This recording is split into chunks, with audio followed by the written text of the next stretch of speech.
Hey folks, let's talk about Game 81 of the Toronto Blue Jays season.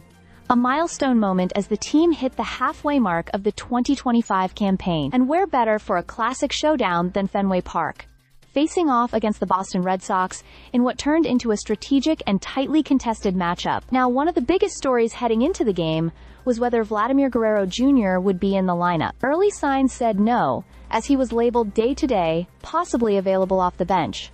But just before first pitch, surprise, Vlad was penciled in at first base. That instantly changed the energy and expectations for the Blue Jays offense. As for pitching, the spotlight was firmly on Toronto's right-hander, Jose Barrios. He was up against Boston's Brayan Bello, and both had something to prove. Barrios has been trying to re-establish his dominance after a few shaky starts, while Bello looked to bounce back after a recent rough outing. But truth be told, all eyes were already on Chris Bassitt and his projected start the following day. His track record against Boston is just too good to ignore.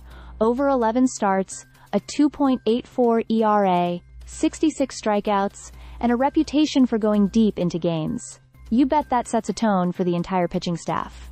In terms of injuries, there's some light at the end of the tunnel for the Jays. Yami Garcia is expected to return soon after a rehab outing in Buffalo, and Dalton Varsho is back running again after a minor setback. Alek Manoah is ramping up too, throwing bullpen sessions and gearing up for a rehab assignment soon.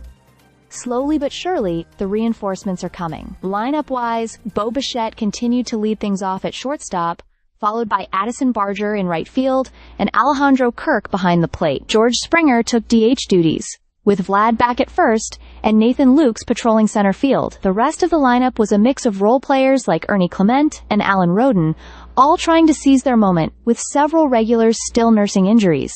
And how about the Red Sox?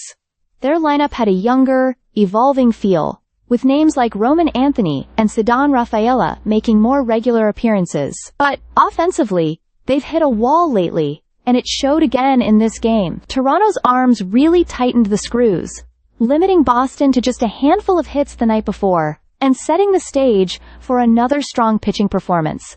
It's also worth noting how critical this stretch is for the Jays. With the season now officially halfway through, every series, especially divisional ones like this, carries extra weight. And with Boston struggling and Toronto aiming to claw back into the playoff picture, these head-to-head games can swing the standings dramatically. All in all, Game 81 wasn't just another notch on the schedule. It was a reminder of this team's resilience, their growing depth, and their reliance on steady pitching like Barrios today and Bassitt tomorrow.